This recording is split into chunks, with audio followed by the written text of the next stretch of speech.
हारनूपुर किरीटकुण्डल विभूषितावयवशोभिनीं कारणे स परमौलिकोटि परिकल्प्यमानपदपीठिकां कालकालफणिपाशबाण धनुरङ्कुशामरुण मेखलां फालभूतिकालोचनां मनसि भावयामि परदेवतां गन्धसार घनसार चारु नवनागवल्ली रसवासिनीं सान्ध्यरागमधुराधरा भरणसुन्दरानन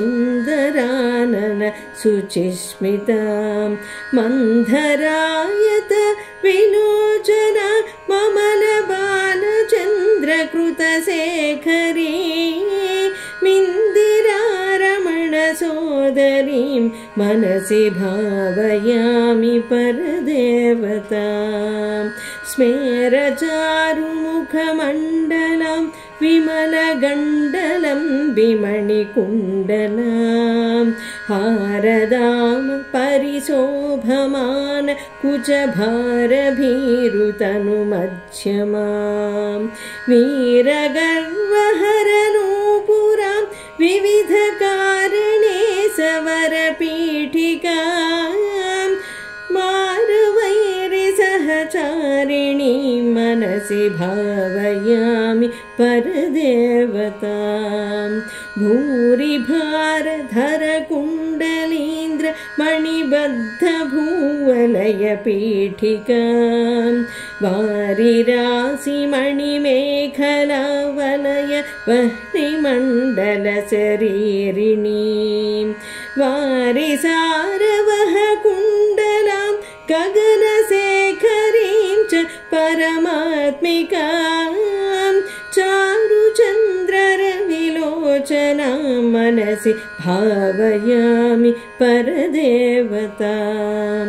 कुण्डलत्रिविधकोणमण्डल विहारषड्दलसमुल्लसत्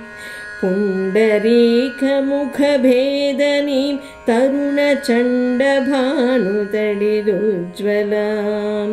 मण्डलेन्दुपरिवाहितामृत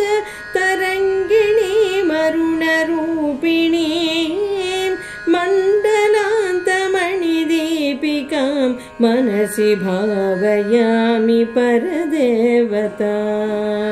वारणाननमयूरवाह मुखदाहवारणपयोधरां चारणादिसुरसुन्दरी चिकुरशेखरी कृतपदाम्बुजां कारणाधिपतिपञ्चक प्रकृतिकारणप्रथममातृकां वारणान्तसुखपारणां मनसि भावयामि परदेवतां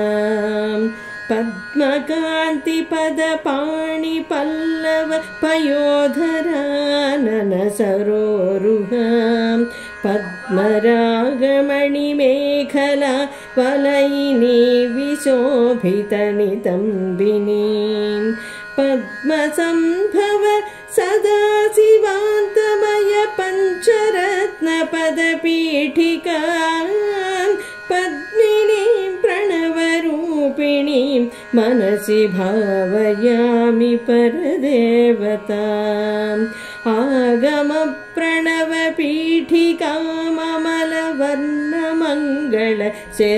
आगमप्रणवपीठिकाममलवर्णमङ्गलशरीरिणीम्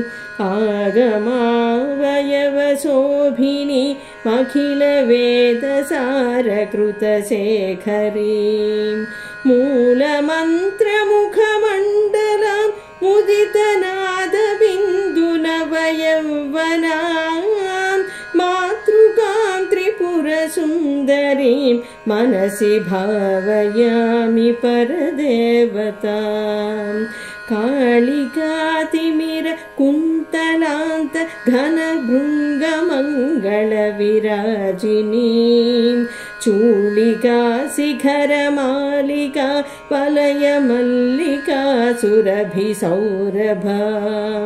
कालिका मधुरगण्डमण्डल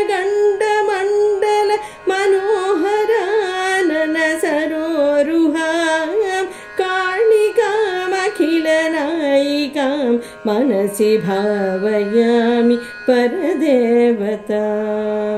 नित्यमेव नियमेन जल्पतां भुक्तिमुक्तिफलदामभीष्टदां शङ्करेण रचितां सदा जपेत् नामरत्ननवरत्नमालिकां नामरत्ननवरत्नमालिकां नामरत्ननवरत्नमालिकाम्